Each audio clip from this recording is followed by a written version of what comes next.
हैं big market voices में हमारे गेस्ट एक्सिस सिक्योरिटीज़ के नवीन कुलकर्णी उन्हें जोड़ लेते हैं। नवीन, गुड आफ्टरनून। आज का जो ट्रेड का हाईलाइट निफ्टी हमने 18,000 हिट किया वो है आईटी में कमबैक और खासतौर से मिड कैप आईटी में शानदार परफॉर्मेंस। आपका व्यू क्या होगा इस सेक्टर को लेकर? जहां तक आईटी सेक्टर का सवाल है, वहां पे इस सेक्टर को दो तरीके से देखना चाहिए। एक ऑफ कोर्स जो मैक्रो सेटअप है वो उसके हिसाब से, एंड दूसरा कंपनीज के हिसाब से कैसा प्ले आउट हो सकता है। तो मैक्रो सेटअप है वो चैलेंजिंग है, तो वो मुझे नहीं लगता कि बहुत ज्यादा चेंज होने वाला है। आईटी सेक्टर के जो बड़े कंपनीज है उनमें चैलेंजेस अभी भी मुझे लगता है कि थोड़े रहेंगे। सो वहां पे जो डी रेटिंग साइकिल चालू हुआ है वो थोड़े देर तक और बरकरार हो सकता है। तो लार्ज कैप आईटी पे मैं बहुत ज्यादा बुलिश नहीं रहूंगा, लेकिन जो मिड कैप आईटी स्पेस है वहां पे एक्शन है, क्योंकि मिड कैप आईटी स्पेस में होता ये है कि थोड़े भी बहुत डील विंस होने के कारण अगर क्लाइंट कॉन्सेंट्रेशन थोड़ा हाई होता है वो शायद थोड़ा पॉजिटिव इफेक्ट आ सकता है उसकी वजह से। जनरली क्लाइंट कॉन्सेंट्रेशन जो है वो नेगेटिव होता है, लेकिन ड्यूरिंग टफर टाइम्स अगर जो मिड कैप कंपनीज अगर थोड़ा सा बड़ा डील विन कर लेते हैं तो उसके वजह से उनके पीएनएल में अच्छा इम्पैक्ट आ जाता है। इसलिए मिड कैप आईटी स्पेस मुझे लगता है कि अभी भी अच्छा परफॉर्म कर सकता है। डी रेटिंग के चांसेस वहां पे थोड़े कम है अगर जो कंपनी अच्छा परफॉर्म कर रही है, जबकि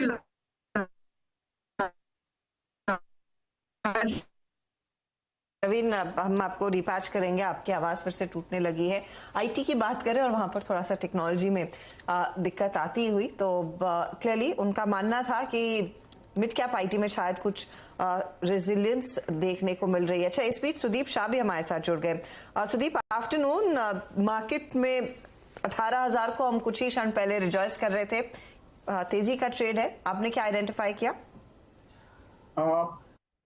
गुड आफ्टरनून हर्षदा जी। मैंने आइडेंटिफाई किया एक बजाज फाइनेंस। अगर हम देखें कि बजाज फाइनेंस ने एक बड़े डाउनटर्न के बाद ये पिछले 2 दिन में जो अपमूव आया उसको छोड़े तो अगर 12-15 दिन से कंसोलिडेशन में स्टॉक ट्रेड करा था 5800 से 6050 के बीच में, और ये कल और आज जो मोमेंटम आया है और जो अपमूव आया है उससे पिछले अराउंड इट इज ट्रेडिंग 1.5-2 महीने के हाइस पे ट्रेड करा है, और सारी जो शॉर्ट टर्म मूविंग एवरेजेस है ये उसके ऊपर फिर से आ गए और एक अच्छी स्ट्रेंथ बता रहा है। तो मुझे लग रहा है कि अगले 2-3 दिन में अगर हम बजाज फाइनेंस के साथ बाई करके चले तो 6160 के स्टॉप लॉस के साथ 6400 के टारगेट्स हम बजाज फाइनेंस में देख पाएंगे आने वाले कुछ सेशन।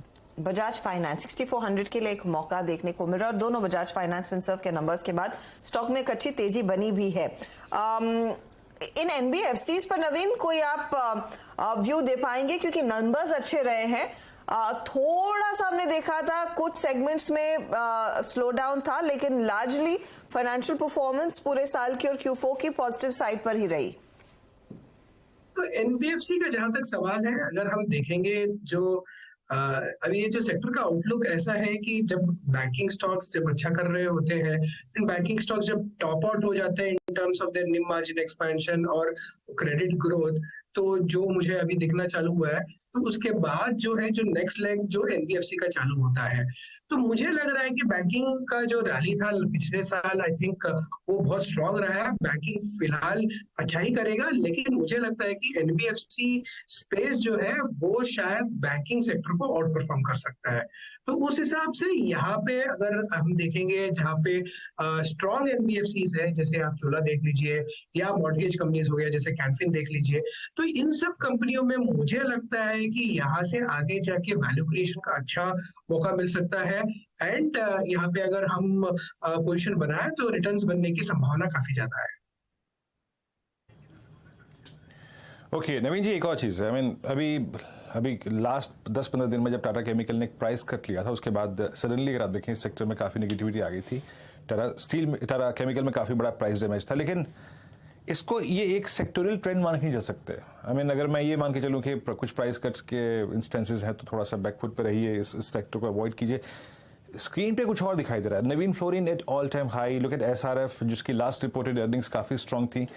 आप लोग केमिकल पे क्या व्यू रख रहे हैं इस वक्त एज अ होल, या फिर कोई अगर आप कंफर्टेबल हो किसी स्टॉक पे तो जरूर बताइएगा। जहां तक केमिकल्स का सवाल है, मैं ये बताऊंगा कि ये बहुत ही वाइड स्पेस है, और यहाँ पे एवरी कंपनी की अपनी खुद की स्पेशलिटी होती है, इसलिए इस सेक्टर की ऑफकोर्स स्पेशलिटी केमिकल्स है। तो अगर इसमें हम एक कंपनी का एग्जांपल देके हम सारे कंपनीज को डीरेट नहीं कर सकते और या सारे कंपनीज को रीरेट नहीं कर सकते हैं। तो जैसे कि अगर मैं आपको बताऊं कि 2-3 एरियाज है, जैसे फ्लोरीन केमिस्ट्री जो है, फ्लोरीन केमिस्ट्री बहुत ही वाइड स्पेस है, यहाँ पे यूटिलिटी बहुत हाई है।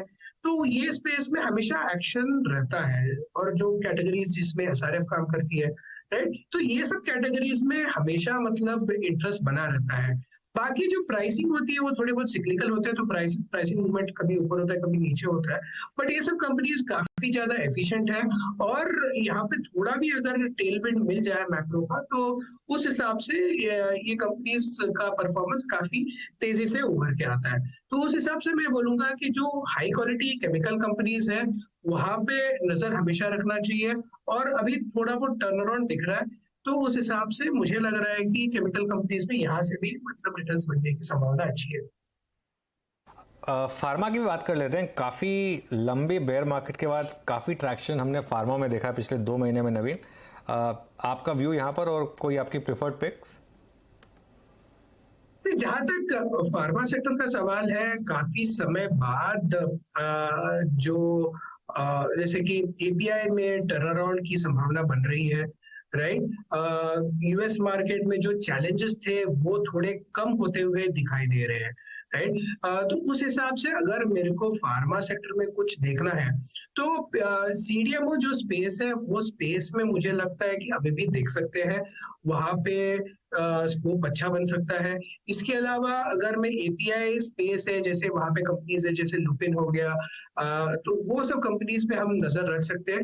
इसके अलावा जो सेक्टर का जो बेलवेदर है वो है सन फार्मा, वहां पे मुझे लगता है कि यहाँ से अभी भी मतलब 12-15% return in the next 1 year बन सकता है, लेकिन ये स्पेस काफी बड़ा है, और यहाँ पे अगर सीडीएमओ स्पेस में अगर हम राइट बिजनेस मॉडल्स को पिक करें तो नेक्स्ट 1 ईयर में रिटर्न काफी स्ट्रांग रह सकता है।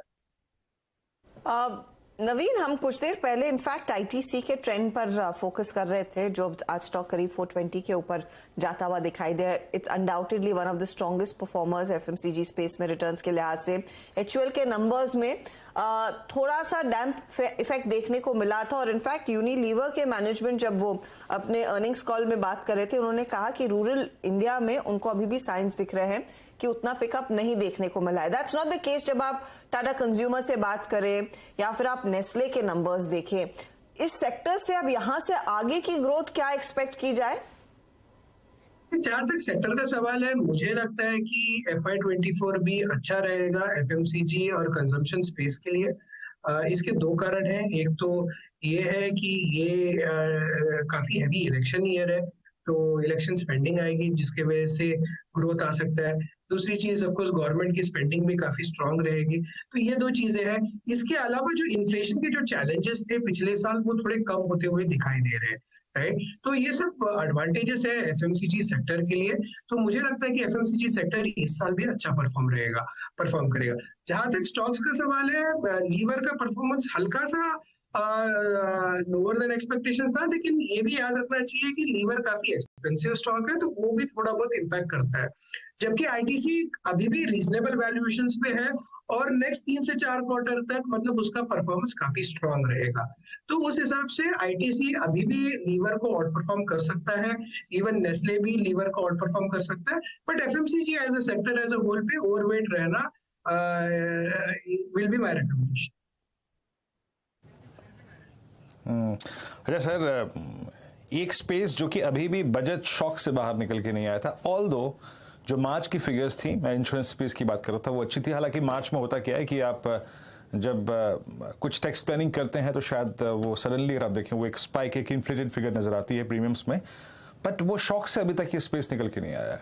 आप लोगों का व्यू क्या है इस वक्त इंश्योरेंस स्पेस पे? कोई कुछ पिक किया आपने इस वक्त, या फिर कन्विक्शन किस पे बन रहा है? जहां तक इंश्योरेंस स्पेस का सवाल है, ये स्पेस ने एक्चुअली बहुत ज्यादा परफॉर्म किया नहीं है लास्ट 2 साल में। अगर आप देखेंगे, अगर मैं एचडीएफसी लाइफ की बात करूं, इवन एसबीआई लाइफ ने भी बहुत ज्यादा स्ट्रांग परफॉर्मेंस दिया नहीं है। ओवरऑल आई वुड से कि मार्केट को हल्का सा अंडर परफॉर्म ही किया होगा। लेकिन जहां तक पिक्स का सवाल है, हमारा टॉपिक एसबीआई लाइफ ही है इस स्पेस में।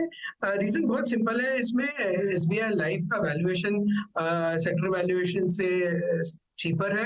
एंड दूसरा जो बहुत इंपॉर्टेंट फैक्टर ये है वो ये है कि इसका जो ग्रोथ है वो ग्रोथ काफी स्ट्रॉन्ग और बरकरार रहा है ओवर द लास्ट 12 मंथ्स और बहुत कंसिस्टेंट रहा है। इसलिए मुझे लगता है कि एसबीआई लाइफ यहाँ से भी मतलब वैल्यू क्रिएशन अच्छा हो सकता है। सो यहाँ से 15% return in SBI life can be expected in the next 12 months. चलिए शुक्रिया जुड़ने के लिए हमारे साथ। और इस बीच आपसे बात हो रही थी